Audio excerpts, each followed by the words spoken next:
जय जोहार, जय आदिवासी, जय भील प्रदेश। अपनी बातों को शुरू करने से पहले मैं अपने आदिवासी पुरखों को शत शत नमन करना चाहूंगी और इस झाबुआ मेघनगर मध्य प्रदेश की धरती में हमारे पुरखे, उनको भी मैं शत शत नमन करना चाहूंगी। पेशा कानून के रचयिता हमारे पुरखे डॉक्टर दिलीप सिंह भूरिया जी को भी नमन करना चाहूंगी। साथ ही साथ इस कार्यक्रम को आयोजन करने वाले आदिवासी एकता परिषद के तमाम लोग, यहाँ पे उपस्थित हमारे वडील पंच पटेल और जितने भी विस्थापित होने वाले हमारे आदिवासी भाई बंधुओं के साथ में ही जितने भी प्रशासनिक अधिकारी यहाँ पे उपस्थित है, इन सभी को जय जोहार। अपनी बातों को शुरू करने से पहले मैं आपसे एक नारा लगाने के लिए बोलूंगी। जय जोहार का नारा है, जल जंगल जमीन किसका है? हम ये बात बोलते हैं कि जल जंगल जमीन हमारा है, लेकिन जब पूछा जाता है कि जल जंगल जमीन हमारा कैसे है, अब मेरे को बताइए जल जंगल जमीन आपका कैसे है? जब बात आती है आंदोलन की, हम कहते हैं जल जंगल जमीन हमारा है, लेकिन पूछा जाता है कैसे है, हम नहीं बता पाते हैं। क्योंकि जब यहाँ पे कोई मुगल नहीं थे, यहाँ पे कोई अंग्रेज नहीं थे, तब हमारे आदिवासी पुरखे यहाँ पे हजारों साल से निवास करते आ रहे थे और आज हम उनके वंशज यहाँ पे निवास कर रहे हैं। कोई भी अंग्रेज, कोई भी मुगल हम पे कहा जाए शासन नहीं कर पाया और हमारे पुरखे गांव का सीमाना तय करते थे। गांव के अंदर में नदी, तालाब, पहाड़, जंगल सभी को सीमाना के अंदर में रखते थे कि हमारे आने वाले वर्ष यहीं पे पानी पिएंगे, यहीं पे फसल उगाएंगे, जंगल से लकड़ियां चुनेंगे। लेकिन आज के दिन में जब हमसे पूछा जाता है कि खाली पड़ी जमीन किसकी है, हम क्या बोलते हैं किसकी जमीन है? हम बोलते हैं सरकारी जमीन है। हम क्या बोलते हैं? सरकारी जमीन है। जब गांव का सीमाना हमारे बाप दादाओं ने तय किया और यहाँ पे प्रत्येक बैठे हुए व्यक्ति को जो जमीन मिलती है वो बाप के बाप के बाप के बाप से मिलती है। तो जो खाली पड़ी जमीन हम जो बोलते हैं सरकारी जमीन है, आप मेरे को ये बताइए कि खाली पड़ी जमीन के इस बाप का नाम क्या है? सरकारी जमीन के बाप का नाम क्या है? अगर हर व्यक्ति को जमीन जो मिलती है बाप के बाप के बाप के बाप से मिलती है, तो खाली पड़ी जमीन भी, उसमें भी किसी के बाप का नाम होना चाहिए। आप पूछेगा, नहीं बता पाएंगे। क्यों?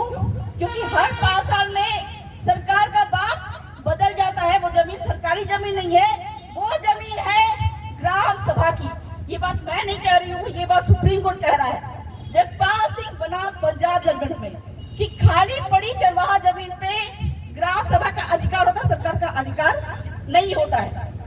और मैं ये जो बात बोल रही हूँ कि जब बोला जाता है कि वन विभाग की जमीन, कल तक हमारे आदिवासी लोग वहां से लकड़ियां चुना करते थे, लेकिन आज बोला जाता है कि वन विभाग की जमीन है हमारा जंगल। लेकिन उनसे भी पूछा जाए, सूचना का अधिकार अधिनियम के तहत अगर पूछा जाए कि ये वन विभाग किसकी है, किसकी जमीन है, तो वो बता नहीं पाएंगे कि उनकी जमीन है। क्योंकि कालांतर में आदिवासियों पे कोई कानून लागू नहीं होता था। वन कानून 1927 का जो होता था, अगर अंग्रेज 1927 में वन कानून को वहां पे लागू किए, झाबुआ में, मेघनगर में लागू किए, तभी जाके आज का वन अधिकार अधिनियम 2006 भी यहाँ पे लागू होगा। जो कि आपके गुजरात पड़ोसी हमारे दादा आए हुए हैं गुजरात से, इनके यहाँ पे एक जंगल है रतन महल का। उस रतन महल के जंगल में वन विभाग ने कब्जा करके बैठा, रीच अभयारण्य के नाम पे वहाँ पे टेंट सिटी बना के रखा, वहाँ पे एंट्री फीस दिया करते थे। तब गांव के गमेती पटेल संविधान के अनुच्छेद 13 के तहत आदिवासियों की रूढ़ी प्रथा को विधि का बल है, इसके तहत जो गांव के पंच पटेल, उन्होंने सूचना का अधिकार अधिनियम के तहत पूछा वन विभाग से कि ये जो जंगल पे आप कब्जा करके बैठे हैं, ये जमीन किसकी है? तब मालूम चला 114 आदिवासियों के नाम पे वन विभाग वहाँ पे कब्जा करके बैठा हुआ है। तो कुल मिला के देश भर के, केवल आपके मध्य प्रदेश की बात नहीं है, देश भर के हर एक आदिवासी क्षेत्र, पाक्षिक क्षेत्र में हमको आरटीआई करके सूचना का अधिकार अधिनियम के तहत ये पूछना पड़ेगा कि सरकारी जमीन अगर आपकी है, वन विभाग की जमीन आपकी है, तो हमको दस्तावेज दिखाइए कि जमीन आपकी है। और सुप्रीम कोर्ट का समता जजमेंट मेरे पास में है। सुप्रीम कोर्ट का समता जजमेंट ये बात कह रहा है कि केंद्र सरकार और राज्य सरकार की भी जमीन यहाँ पे नहीं है। और बात आती है आपके यहाँ पे खनन की, आपके खनिज की। यहाँ पे राष्ट्रीय अनुसूचित जनजाति आयोग का मेरे पास में रिपोर्ट है 2012-13 का। उसमें साफ लिखा हुआ है कि अनुसूचित क्षेत्रों में खनिजों का केवल जनजातीय लोगों या राज्य संस्थाओं द्वारा ही दोहन किया जाए।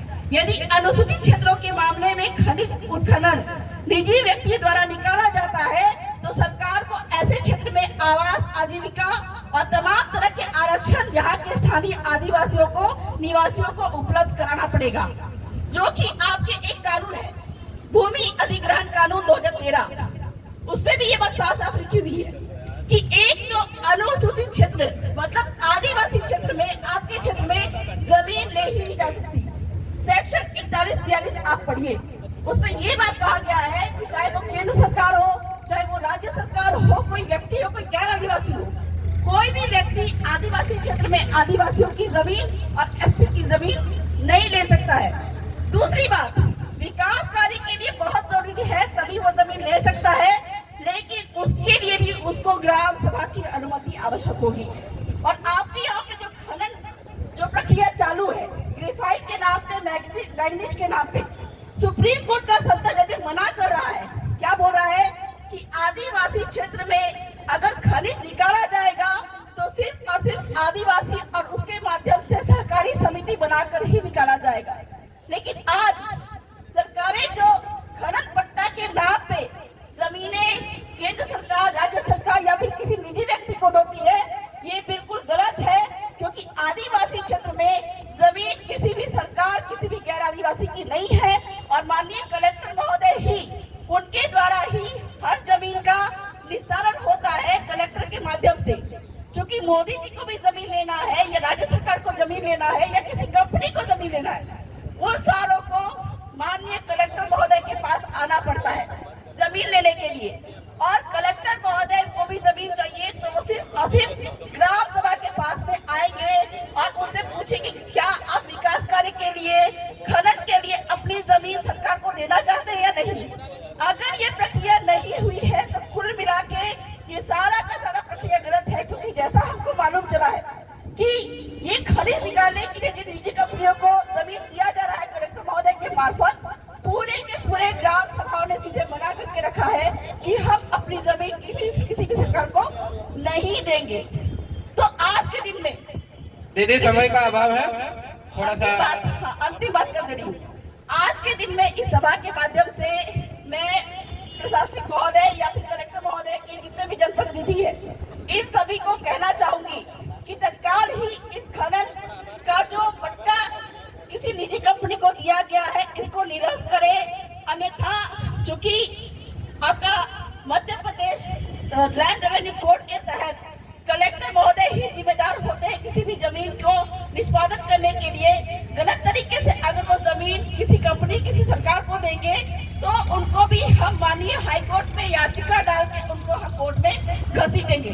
तो बहुत बहुत जोहार, जय जोहार, जय आदिवासी, जय प्रदेश। अभी